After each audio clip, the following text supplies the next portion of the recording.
we used to go out and produce a radio story, a spoken story. We may have a little bit of tape from the recording, and we would do 30 seconds of mute film for a television report, because radio and television were a single entity in those days under the NZBC. And so we reporters were doing both, and we'd come back with this mute film, and you'd have to go to the sound effects library to get the sound effects for, you know, if you'd covered a fire, for instance. And I can remember that one day I came back, having been to a big fire in Christchurch, and it was going to lead the bulletin, so this was a big deal. And we couldn't find the fire effects. And so I had to sit there by the mic, crumpling paper, which sounds incredibly like flames, I might add. But I'm not very good at doing two things at once. And so my script got slower and slower as the flames, you know, as I was working away on this paper. We launched into this with great verve on April Fool's Day 1980. And again, it was a fabulous experience. We had the best time working on the show. It wasn't like going to work at all. I was blessed to work with a brilliant broadcaster in John Hawkesby. He was really the front guy, and I was the straight newsreader. And then I somehow ended up, you know, being on the couch and doing the two-headed thing with him, which was a joy. And I learnt an enormous amount from him about live television, which was really scary for me, because I'd always been out in the field doing recorded stories. So this leap into live television was, whew, you know, very scary. Often we'd lose stories, you know, the telecine chain would clag up and we'd lose a whole item, and so we'd have to fill for 5 minutes. And John was brilliant at that. He would do tours of the studio to take people behind the scenes, you know, and show them what's going on, and people loved that. They loved seeing, you know, things go wrong and how you handle it. And I can remember we did a Rubik's Cube thing. There was a craze for this puzzle thing. Everybody kind of knows about Rubik's Cubes, don't they? And we were showing the audience how it worked. And John passed it to me, and the minute I started to turn it, the whole thing fell apart in my hands. And this was our filler item, you see. So we had 5 minutes still to fill. So yeah, it was a nightmare. And I got the giggles, and yeah, the whole thing just sort of fell apart, really. That was an extraordinary thing to be involved in, but quite scary, because it was 24 hours on the trot, live, and by the end of it, honestly, anything could have come out of your mouth. And sometimes, you know, I can remember one time, Andrew Shaw was directing it, and we'd come to the end of the 24 hours, and I'd just completely run out of things to say. I was completely gone. And he had to play Celebrate about a dozen times to fill, because I was just...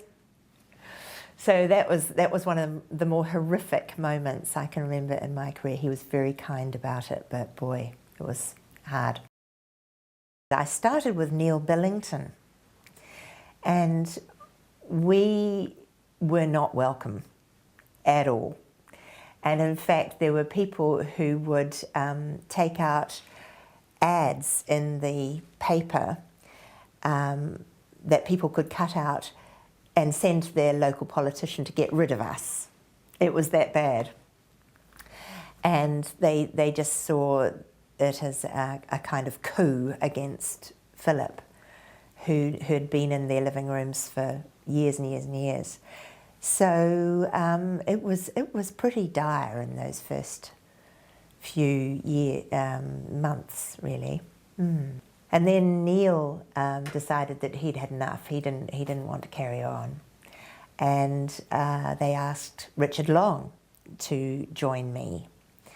And really, that was another amazingly happy partnership. It was easy being with Richard because I'd known him since the early days in the Christchurch newsroom, and we had a lot of laughs together as well. And again, I'm paired with a brilliant broadcaster. You know, he's such a sound, credible, wonderful journalist. So I was very, very lucky. It was hell on wheels because Rema Tawieta was so good at parodying me. She was flippantly like this all the time, talking to Richard on the set, and it was so funny. But honestly, I died inside every time I watched her because I was thinking, oh my gosh, am I really like this? So yeah, it's really hard. I feel for politicians who are, you know, parodied all the time in cartoons and things. But I think probably it's you know, you have to look on it as a real honour. I did a year on my own. It was quite a hard time, actually. That the whole transition towards the end there was becoming quite difficult. TV3 had come on air, and everything changed because all of a sudden, you know, ratings were absolutely critical. And every night we would watch the program back. What did we have? What did they have? What were they leading with? You know, what were we leading with? And it was highly competitive and pretty tough. It was tough. Pretty much for me, it came as a bit of a bolt from the blue. Richard had gone and I was on my own. And I'd been told, you know, that it was going really well and you know, how pleased they were and blah, blah, blah. So I was not expecting it. So it was a bit of a shock, but actually it's been the best possible thing. I think you have a bit of a shelf life in television, and I think I had a wonderful run.